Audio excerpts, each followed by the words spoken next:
Ako si Rodolfo, operator ng DTF machine dito sa Transfer It LCC Legazpi.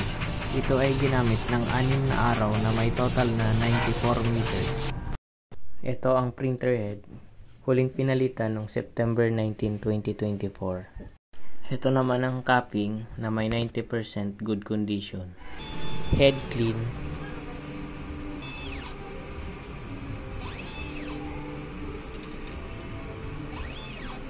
Punasan ang wiper pagkatapos mag-head clean.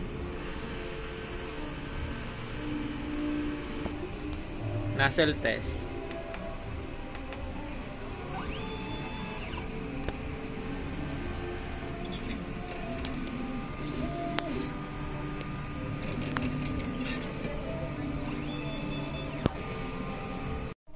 Ang ink system label namin ay tama lang. Ang damper ay pinalitan noong September 19, 2024. Ang waste tank ay nilinis noong isang araw.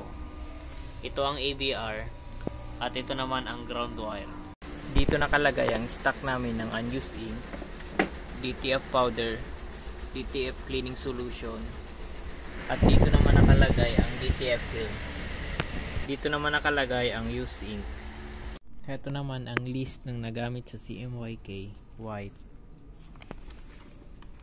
black, yellow,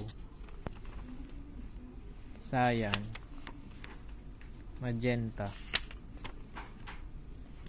DTF powder, and DTF film.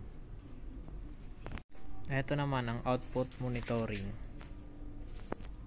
At ito naman ang daily checklist. Yun lang po. Thank you.